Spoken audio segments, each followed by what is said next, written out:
अब हम बात करना चाहते हैं बाल मजदूरी के सिलसिले में जो हैजार्डस कैटेगरी है, यानी जो ख़तरनाक उद्योगों में काम करने को लेकर जो कैटेगरी बनाई गई थी, उसमें किस तरह से लगातार कमी की गई है और उसको सीमित करके 86 से 83 और अब उसको 3 कर दिया गया है। उससे भी जो चाइल्ड राइट एक्टिविस्ट हैं उन्हें काफ़ी नाराज़गी है। क्या नुकसान है अगर जो हैजार्डस उद्योगों की कैटेगरी है उसे कम किया गया है? तो देखिए, उस कैटेगरी में एक तो इतने सालों की लड़ाई लड़ते लड़ते हम इस निचोड़ पे पहुंचे थे कि कम से कम 83 ऐसे कार्य थे जिसमें बच्चों को काम करने पर बैन लगा हुआ था। अगर हम उसको कम करके केवल 3 छोड़ देते हैं तो बहुत सारे उद्योग, बहुत सारे कार्य ऐसे हैं जो जहां बच्चों को काम करना अलाउ कर दिया जाएगा और उससे उनकी न केवल स्वास्थ्य को हानि पहुंच रही है बल्कि पूरे विकास को हानि पहुंच रही है। जैसे मान लीजिए मसाज पार्लर में, आज की तारीख में कानून में मसाज पार्लर में बच्चे काम नहीं कर सकते। स्पाज, मसाज पार्लर्स, एक उदाहरण दे रही हूँ, और भी कई उदाहरण हैं, उदाहरण तो बहुत सारे हैं।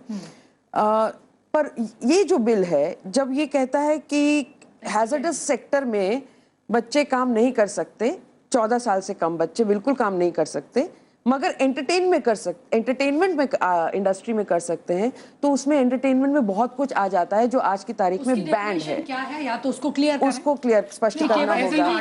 टेलीविजन और programme as an artist medium, as an artist भी अगर एज एन आर्टिस्ट तो बहुत सारे ऐसे हैं। और अगर आर्टिस्ट को, अगर आजकल रियलिटी शोज को देख लिया जाए तो छोटे छोटे 4 साल 5 साल के बच्चों को जिस तरह की प्रतियोगिता में ढकेला जा रहा है, वो क्या बच्चों के मानसिक नैतिक स्वास्थ्य के लिए ठीक है? एज एन आर्टिस्ट भी सर, एज एन आर्टिस्ट भी, मेरे को पता नहीं लिस्ट का, एज एन आर्टिस्ट भी जब हम छोटे छोटे बच्चों को होटलों में नाचते हुए देखते हैं, हम जानते हैं उसके बाद उनके साथ क्या शोषण होता है। तो ये छोटी बारीकियां हैं जिनको देखना पड़ेगा। तो शिक्षा खत्म हुई और इस तरह के काम और शोषण शुरू हुआ। 14 से 18 साल के बच्चों के लिए हम कहते हैं कि वो भी हैजर्डस क्षेत्र में, जो हानिकारक क्षेत्र हैं, कार्य हैं, उनमें नहीं काम करेंगे। मगर हानिकारक की तो परिभाषा ही बदल के हमने इतनी कम कर दी। तो जो डोमेस्टिक वर्क है, जिसको इतने सालों के बाद हम कानून में हानिकारक मानना शुरू कर दिया था कि ढाबों पे बच्चे काम नहीं करेंगे और घरेलू काम, नौकर का काम नहीं करेंगे घरों में, हमने कुछ दिनों पहले कैलाश सत्यार्थी को जब नोबेल पुरस्कार दिया गया बाल मजदूरी के खिलाफ लड़ाई लड़ने के लिए, तो हमने उस पर बहुत गर्व महसूस किया, गर्वान्वित महसूस किया, उनका बहुत सम्मान किया। लेकिन उसके बाद क्या स्थिति है बाल मजदूरी की, इसको देखने के लिए हमने कोई खास अपनी तरफ से प्रयास नहीं किए। और आज एक ऐसा कानून जरूरी समझूंगा जी, क्योंकि वो मेरे साथ काम किए 15 साल और उस समय उन्होंने पूरी ताकत लगाई अमेरिका के सीनेटर्स के साथ वाशिंगटन डीसी में बैठकर। टॉम हार्किन्स उस सीनेटर का नाम जो अवार्ड देते समय वहाँ मौजूद था, ओस्लो में, उनका नाम भी लिया उन्होंने अपनी स्पीच में। और चाइल्ड डिटरेंट एक्ट बनवाने में, ताकि अमेरिका और सारे दूसरे देश मिल करके हमारे देश के एक्सपोर्ट पर बैन लगवाएं। समझ रहे ना, कि जिस देश से कोई भी direct indirect involvement of child labour हो या फोर्स लेबर हो, उसको WTO में नहीं आने दिया जाएगा, सोशल क्लॉजेस के नाम पर। इस काम को कौन कर रहे थे? हमारे ये मित्र जिनको नोबेल प्राइज मिला है, और इसी के लिए मिला उनको जी। देश में उनको कोई, सरकार ने उनके ऊपर बड़ा प्रतिबंध लगाया था। लेकिन क्या उस कॉज को यहाँ पर मान्यता मिलती हुई दिख रही है? क्या वो आप संतुष्ट हैं कि जो सरकार ये बिल ले आने जा रही है उससे रिजॉल्व हुआ वो जो उद्देश्य था? नहीं, अब उनसे कहलवाया जा रहा है, वो इसके समर्थन में आके खड़े हुए हैं इस अमेंडमेंट के। इकोनॉमिक टाइम्स में जो उनका इंटरव्यू छपा है, मैं कहना ये चाहता हूँ, ऐसी ताकतें जो मेरे बच्चे के बचपन के अधिकार को छीनने पर आमादा हैं और उसकी गरीबी का और उनकी मतलब पिछड़ेपन का सारा उसकी दुहाई दे करके कर रहे हैं, ये एक अभिशाप है। मैं समझता हूँ कि हमें इस देश को एक तो बाल मजदूरी शब्द इस्तेमाल करना बंद करना चाहिए। ये बाल गुलामी है, चाइल्ड स्लेवरी है, बाल दास्ता है, सीधे सीधे नंबर 1। नंबर 2, इसको हर कीमत पर ख़त्म करना है। जिस तरीके से रूस में क्रांति के बाद जब लेनिन से पूछा पत्रकार ने कि क्या अब कोई विशिष्ट वर्ग रहेगा, प्रिविलेज क्लास रहेगा? उन्होंने कहा नहीं, अब कोई नहीं रहेगा। फिर वो कहते हैं नहीं अभी रहेंगे, 3 रहेंगे, 3 कैटेगरी के लोग होंगे अभी भी जो प्रिविलेज्ड होंगे। तो पूरा हैरान हुआ उसने, कहा कौन? तो कहा children, first category, second children, third children. 3 बार रिपीट करता। लेनिन कहता कि children children children they will always remain privileged in my society, in my country. ये है कमिटमेंट। वही मैंने चाइना में जाकर के देखा। 1983 में मैं गया और अटल बिहारी वाजपेयी जी भी गए थे फॉरेन मिनिस्टर। वो भी दंग रह गए कि बाकी चीजें अच्छी नहीं थी, लेकिन मुझे उस समय विदेश मंत्री थे अटल जी। जब लौट के आए तो हम लोग एक ही पार्टी में थे। उन्होंने मुझे कहा स्वामी जी, जब मैंने उन गरीब से गरीब बच्चों को देखा तो एक एक का मुंह ऐसे हप हप, इतने सुंदर लग रहे बच्चे चाइना के अंदर। मैंने कहा इससे बड़ा ट्रिब्यूट क्या हो सकता है किसी देश मतलब के आप लिए? ये कह रहे हैं कि अगर कोई प्रिविलेज क्लास हो किसी सोसाइटी में तो वो बच्चे हों, उनको वो प्रिविलेज मिलनी चाहिए। लेकिन शायद हम नोबेल लेकर गर्वान्वित महसूस कर रहे हों, पर हमारे बच्चों को वो प्रिविलेज हासिल नहीं है जो होना चाहिए। मैं चाहती हूँ यहाँ के युवाओं से कुछ सवाल लिए जाएं। मेरा सवाल स्वामी जी से है। अभी आपने एक बहुत अच्छी बात कही कि जो 14 वर्ष के कम के बच्चे हैं जो गरीबी में जीवन यापन कर रहे हैं या बाल मजदूरी कर रहे हैं, तो सरकार द्वारा उनको प्रोत्साहन मिलना चाहिए, उनको स्कॉलरशिप मिलनी चाहिए ताकि अच्छी शिक्षा और आदि जो भी व्यवस्थाएं उनकी हो सके। तो आपने बोला कि ये जो दबे कुचले वर्ग के जो बच्चे हैं जो गरीबी में जी रहे हैं उनको मिलना चाहिए। तो मैं ये पूछना चाहता हूँ कि क्या जो स्वर्ण वर्ग है, क्या उनमें गरीब बच्चे नहीं हैं? वो बच्चे भी तो गरीब हैं, वो भी तो गरीबी में जीवन यापन कर रहे हैं। गरीबी में और दूसरे ढंग से, किसी ढंग से आर्थिक या सामाजिक, जिस तरीके से भी कोई बच्चा आर्थिक दोनों ढंग से किसी तरीके से यदि बच्चा वंचित है उसको स्पेशल कंपोनेंट प्लान मिलना चाहिए। मतलब उनका सवाल ये है कि आपने जो जातिगत ढांचे में बांधने की कोशिश की वो गलत है। मैं नहीं कह रहा हूँ कि मैं नहीं कह रहा केवल जाति विशेष के बच्चों को, कोई बच्चा जो गरीबी का शिकार है, उसके माता पिता, और उसको मजबूरी में काम करना पड़ रहा है, स्कूल से आने के बाद उसका मन करेगा खेलने का या घर में बैठ के होमवर्क करने का या कुछ भी, वो कर नहीं पा रहा है बेचारा, उसको आप जस्टिफाई कर रहे हैं से जो दबा हुआ है। दबा हुआ है। हाँ जी, अगला सवाल। मेरा प्रश्न है स्वामी जी से। सर कह रहे हैं कि स्कॉलरशिप दी जानी चाहिए बच्चे को, लेकिन क्या दलित हो, शोषित हो, वंचित हो या स्वर्ण लोग के जितने भी लोग हों, क्या सभी छात्र जो होते हैं स्कॉलरशिप के मुकाबले मतलब उतनी अच्छी प्रदर्शिता दिखा सकते हैं जिन्हें सरकार स्कॉलरशिप दे? हर बच्चा जो है इतना अच्छा प्रदर्शित नहीं कर सकता जिससे गवर्नमेंट स्कॉलरशिप दे। लेकिन जो कुछ बच्चे दलित लोग हैं, जो पीड़ित है, जो बाल मजदूरी करते हैं, उनको आपने कहा कि स्कॉलरशिप के माध्यम से उनको आगे बढ़ाया जा सकता है। उनमें भी कुछ ऐसे छात्र होते हैं, 5 उंगलियां बराबर नहीं होती, उनमें भी कुछ ऐसे छात्र हैं जो उतना अच्छा प्रदर्शन नहीं कर सकते, जो कभी भी 90+, 96 से 98% नहीं ला सकते। तो उनके लिए क्या स्कॉलरशिप क्या उन्हें प्राप्त हो सकेगी कभी? देखो, स्कॉलरशिप के लिए मैं नंबर और परसेंटेज की कोई शर्त नहीं देखना चाहता। हर उस बच्चे को जिसके माता पिता अच्छी शिक्षा देने में समर्थ नहीं है, उनको पूरी ताकत के साथ हमें स्पेशल, जिसको रिजर्वेशन कह लीजिए। आज का युवा जो है कॉम्पिटिटिव युग में रहता है, उसे हर मौके पे कंपटीशन फेस करना पड़ता है। शायद इसलिए इस तरह के सवाल वो किसी जाति से, किसी धर्म से उसको इतना संपन्न कर दें कि वो ये मजदूरी उसे ना करनी पड़े और उसकी पढ़ाई जरूरी हो। पढ़ाई, फ्री एजुकेशन है हमारे देश में, सारे स्कूल फ्री हैं, गवर्नमेंट के जितने स्कूल हैं वो 12वीं तक फ्री है। उसमें हम लोग मिड डे मील भी दे रहे हैं, उसमें यूनिफॉर्म भी देते हैं, स्टेशनरी भी दे रहे हैं। इस तरह के बच्चों को अगर ज़रूरत है तो समाज भी आगे बढ़ के आए, हमारे NGOs हैं वो उनको ट्रेनिंग दे, उनको शिक्षा दे, उन्हें पढ़ाए, उन्हें ट्यूशन पढ़ाए फ्री। जी, अगला सवाल। आप शब्दावली पर न जाएं। शायद स्वामी जी स्पॉन्सरशिप की बात कर रहे हैं कि हर ऐसे बच्चे को स्पॉन्सर करना चाहिए जिसके माता पिता योग्य नहीं है शिक्षा देने में। स्कॉलरशिप सिर्फ शब्दावली की बात। नमस्कार, मेरा सवाल बीजेपी प्रवक्ता से है। इन्होंने संशोधन में कहा है कि घरेलू कारोबार में बच्चे हाथ बटा सकते हैं, तो बाल मजदूरी संसद भवन में तो नहीं होगी, वो उन्हीं क्षेत्रों में होगी जो सामाजिकता से कटे हुए हैं या प्रशासन की नज़रों से दूर है।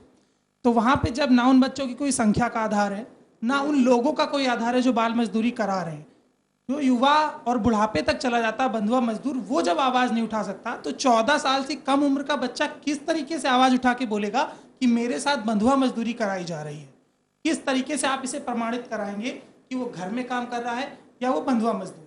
दूसरी सबसे बड़ी बात, दिल्ली से देश का दायरा नहीं तय होता। बंधुआ मजदूरी दिल्ली में नहीं हो रही है, बंधुआ मजदूरी उन क्षेत्रों में हो रही है जहां प्रशासन पीछे है। तो अगर प्रशासन सक्रिय होगा तब कमजोर होगी बंधुआ मजदूरी की पकड़। तो मेरा सवाल आपसे ये है कि इसको आप प्रमाणित कैसे करेंगे कि ये बंधुआ मजदूरी है या घरेलू सहयोग है? देखिए, ये प्रमाणित करने की बात नहीं है। आपकी बातों से मैं पूरी तरह सहमत हूँ और सब लोगों से सहमत हूँ कि आइडियल सिचुएशन, परफेक्ट सिचुएशन ये है कि 14 साल से नीचे का बच्चा ना घर में काम करे, ना फैमिली एंटरप्राइज में काम करे, ना किसी में न करे। लेकिन अगर आप ये चीज देखिए, सरकार को एक लक्ष्य प्राप्त करना है।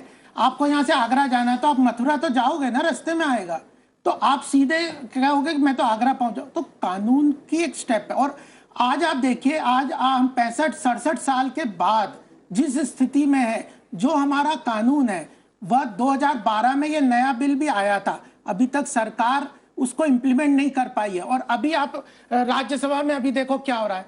ये जो बिल भी लाना है, यह भी क्या ये पास हो पाएगा? तो जो हमारी राजनीति का जो घटिया स्तर है, या जो वो वस्तु स्थिति क्या सामाजिक राजनीति के स्तर से इसको जोड़ने की कोशिश न करिए।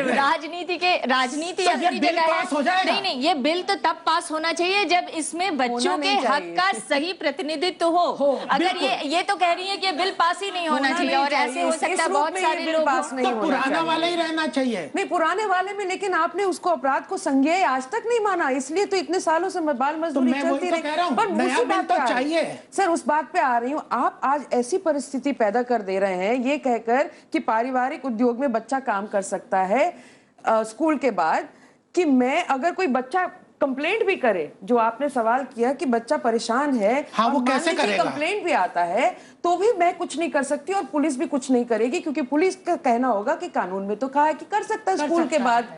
नहीं, लेकिन ये राज्यसभा में चर्चा होएगा ना, ये बिल अभी ये जो चर्चा, आज ये भी चर्चा है, पार्लियामेंट में भी चर्चा होगी और अमेंडमेंट नहीं हो सकता, ये तो बात है ही नहीं।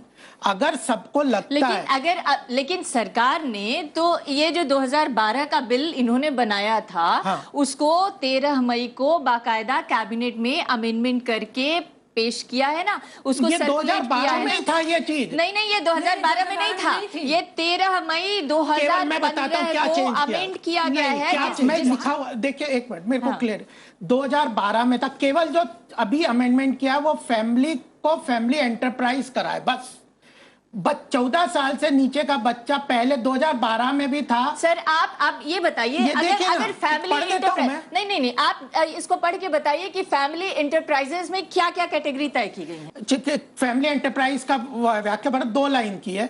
Family enterprise means any work, profession, manufacturing और business which is performed by the members of the family. Manufacturing business आ गया, फिर बचा तो मैं तो कह रहा हूं कि आइडियल सिचुएशन नहीं है। मैन्युफैक्चरिंग बिजनेस और कृषि बिजनेस, एग्रीकल्चर में 70% बच्चे जो है वो मजदूरी कर रहे हैं, वो सब कुछ इसमें शामिल हो गया। तो फिर बचा क्या? तो आइडियल तो है उसके अलावा जो आपने पहले बात कही थी कि स्मॉल फैक्ट्रीज एक्ट को भी साथ में देखिए, उद्योग घर में ही ले आया। हमारा जो आज की ज्यादातर एक्टिविस्ट से बात करते हैं तो वो यही कहते हैं कि ये जो बैन है वो इम्प्लीमेंट होता ही नहीं, क्योंकि थाने में उस तरह का इंफ्रास्ट्रक्चर नहीं है, डीएम के पास इतना टाइम नहीं है जो नोडल एजेंसी है। तो फिर तो सरकार को इस अमेंडमेंट को लाने के बजाय प्रशासनिक तंत्र को ज्यादा मजबूत करने का काम करना चाहिए था। और जो बच्चों को पकड़ा जाता है, एक और बात मैं उठाना चाहती हूँ, जिन बच्चों को पकड़ा जाता है इस तरह के बाल मजदूरी करते हुए, छुड़ाया जाता है बेसिकली, उन बच्चों को छुड़ा के पुनर्वास संस्थानों में डाला जाता है।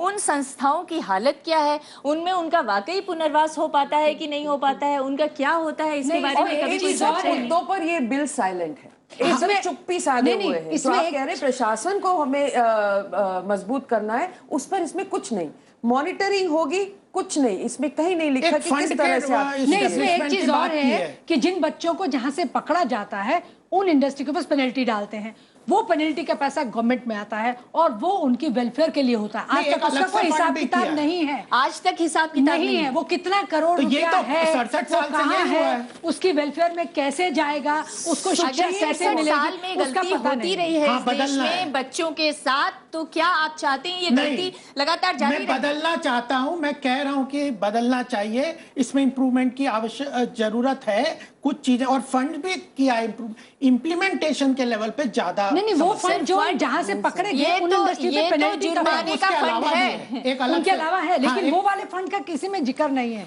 और वो है कहाँ किसी को पता नहीं है, वो जिक्र भी इसमें होना चाहिए। एक और मुद्दा है, वो NCPRI एक संस्था है जो बच्चों के भलाई के लिए काम करती है। उस संस्था में हेड से लेके 7 सदस्य हमने शुरुआती पढ़े हैं, कोई है ही नहीं उसमें। चिल्ड्रंस कमीशन खाली पड़ा हुआ है, ना हेड है। सचिव को अतिरिक्त जिम्मेदारी उसकी दी गई है और उसके नीचे के तमाम मेंबर्स के सभी पद खाली हैं। और क्या इस तरह से प्रशासनिक तंत्र मजबूत किया जाएगा इस तरह के कानून ले आने के लिए? नहीं, वो तो बिल्कुल चीजों को बदलाव की बहुत आवश्यकता है, इसीलिए हमने कहा भी है। फिर आप कहोगे पॉलिटिकल स्टेटमेंट दे रहे, हम कह रहे हैं कि हमें 5 साल।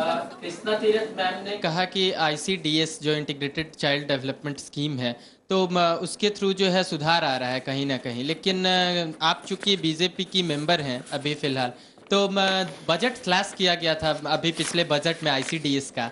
और दूसरी तरफ जहां तक आंगनबाड़ी की बात है, तो आंगनबाड़ी से एक तरफ आप लोग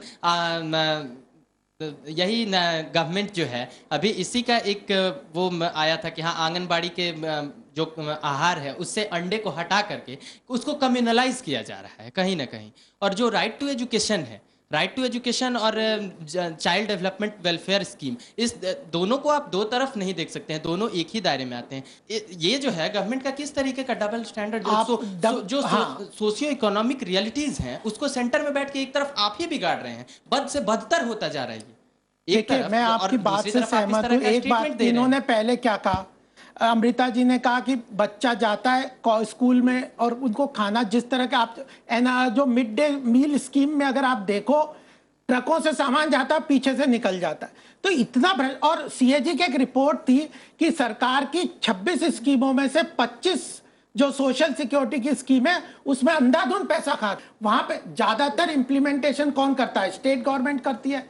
वहां पे जो फंड ट्रांसफर है 14 फाइनेंस कमीशन के ट्रांसफर के अलावा, सर हमारे स्टेट इस पोजीशन में नहीं है कि वो इतना पैसा डाल सके, वो अपना रेवेन्यू नहीं जनरेट कर पा रही हैं, तो कहां से वो पैसा लगाएंगे? स्टेट नहीं, स्टेट तो सेंटर दे रहा है ना। फंड डिवोल्यूशन जो आप कह रहे हो कम किया, कम उन स्कीम्स में करने के बजाय टाइड स्कीम्स को हटा के स्टेट्स को फ्रीडम दिया है कि पैसा ट्रांसफर किया। लेकिन जब स्टेट के पास पैसे ही नहीं है तो फ्रीडम का क्या? आप ये एक तरफ सब कहेंगे कि कुएं खोदने के लिए आप पैसा देते हो, हैंडपंप लगाने के लिए 20,000 देते हो, हाँ। तो किसी जगह जहाँ बारिश से लोग मर रहे हैं वहां भी आप 20,000 के हैंडपंप का पैसा देते हो। सर जैसे ICDS प्रोग्राम है बच्चे को 1 मील से 2 मील किए गए थे पिछली सरकार में, तो वो जब पैसा उसका आधा कर दिया गया तो बच्चे को तो खाना मिलेगा ही नहीं। हम चाहते हैं बच्चे को खाना मिले, उसको शिक्षा मिले, तो उसके लिए पैसा जाना उस हेड में। अगर हमने लमसम दे दिया, इनको मैं कह दूं ये पैसा दिया है, वो अपनी मर्जी से खर्च करेंगी, चाहे वो बिल्डिंग बनाए, चाहे वो ब्रिज बनाए, चाहे वो सड़क बनाए, लेकिन जो पैसा बच्चे के लिए जा रहा है वो बच्चे के लिए ही खर्च हो। ये कहना है मेरा। क्वेश्चन भी बीजेपी स्पोक्सपर्सन से है।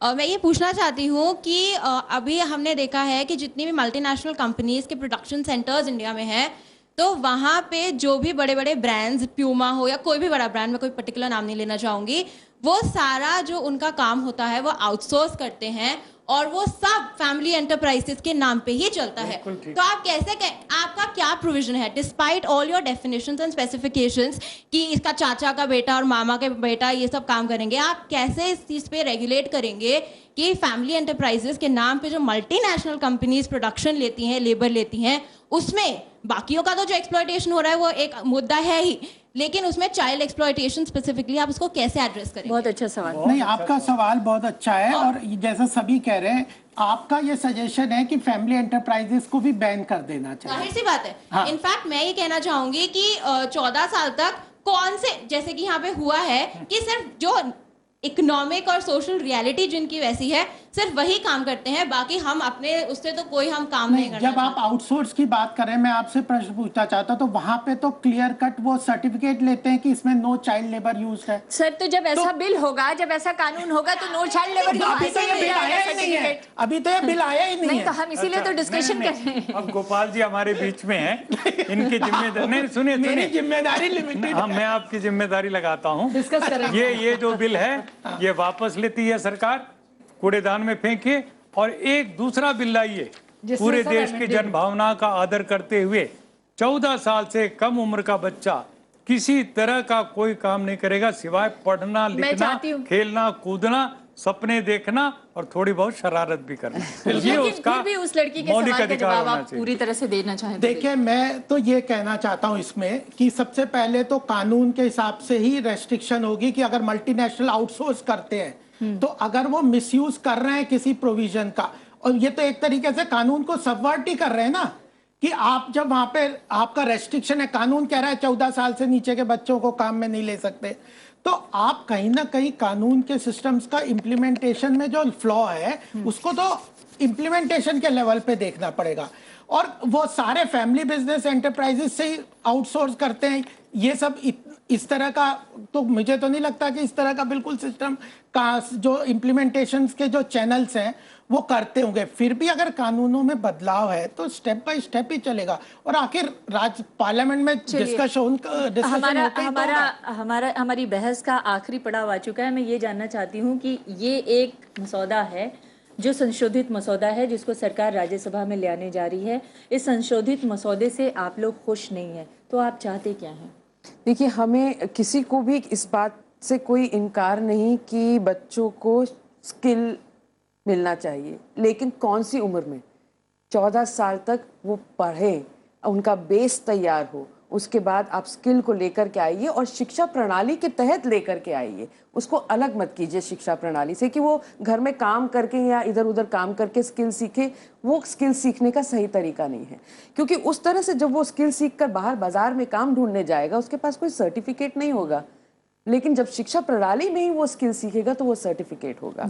दूसरी बात, हम ये भी कह रहे हैं कि जब पार्लियामेंट्री स्टैंडिंग कमेटी इसी बिल को 2012 में देख चुकी है, बहुत ज्यादा उसमें बदलाव नहीं आया है, देखकर अपनी टिप्पणी दे चुकी है, तो उस पर चर्चा क्यों नहीं हो रही, उसको क्यों नजरअंदाज किया जा रहा है? तो ये दो चीजें हैं जिन पर हम चाहेंगे कि गौर किया जाए। तीसरा, ट्रैफिकिंग का मामला है। कोई भी लेबर से जुड़ा हुआ सवाल और चाइल्ड लेबर से जुड़ा हुआ सवाल ट्रैफिकिंग को एड्रेस ना करे, ये उचित नहीं लगता, क्योंकि आज मैडम आप लोगों ने तो बिल ही तैयार किया था, आप लोगों ने ट्रैफिकिंग के मसले को चाइल्ड लेबर के मामले में जोड़ने की या चाइल्ड लेबर के एक्ट में जोड़ने की बिल्कुल ट्रैफिकिंग अलग था जिसमें विमेन एंड चाइल्ड ट्रैफिकिंग था, इसको हमने टोटली बैन करने की बात कही थी। इस बात की सजेशन इस बिल में भी रखी गई थी कि ट्रैफिकिंग, लेकिन ये चाइल्ड लेबर की बात है, ट्रैफिकिंग को लेबर में नहीं जोड़ा जा रहा, क्योंकि ट्रैफिकिंग अलग चीज है और वो चोरी छिपे किस तरह से बच्चों को ले जाना है, करना है, उसे रोका जाना चाहिए। उसको अभी भी अगर इसमें है तो इसमें भी एक क्लॉज दे देना चाहिए कि ट्रैफिकिंग, बच्चा अगर ट्रैफिक होता है तो उसको रोकना है। दूसरा जो बात भारती जी ने कही कि ट्रेनिंग बच्चे को स्कूल से दी जाए और एक सर्टिफिकेट दिया जाए जिससे वो स्किल डेवलप हो और वो बाहर निकल के जब अपना फ्यूचर बनाए तो उसको ये पता चले मेरे को कौन सी लाइन लेनी है अपने काम करने की, और जिससे मैं अपने पैरों पे खड़ा हूं और आगे अपने परिवार को, जब माँ बाप है या उसके शादी के बाद, जब 18 साल के बाद 21 साल के बाद शादी होगी उसकी, तो वो कौन सा रास्ता अपना के अपना अच्छा भारत का भावी नागरिक बन पाएगा। जी अग्निवेश जी। देखिए, हमने UN convention on child right, उसके हम सिग्नेटरी हैं, उसका पूरा उल्लंघन होगा ये बिल जो लाया जाएगा, कानून बनेगा तो। दूसरा, भारत के संविधान की धारा 23 का उल्लंघन होगा, ये forced labour, child labour, bonded labour, इसको परपेचुएट करने वाला होगा। तीसरी चीज, राइट टू एजुकेशन हमने फंडामेंटल राइट बनाया है, right to life with dignity के साथ जोड़ करके उसको कहा है। ऐसी हालत में किसी हालत में कोई भी कंप्रोमाइज नहीं होना चाहिए, सीधे सीधे होना चाहिए कि हमारी टॉप मोस्ट प्रायोरिटी हिंदुस्तान के एक एक गरीब से गरीब, कोई किसी जाति का हो, किसी संप्रदाय का हो, उसके बच्चे, बेटी बेटा दोनों के अच्छी से अच्छी शिक्षा के लिए और समान शिक्षा, अमीर गरीब का भी अलग अलग, आजकल प्राइवेट स्कूल और पब्लिक, ये सरकारी स्कूल, ये सब बंद होना चाहिए।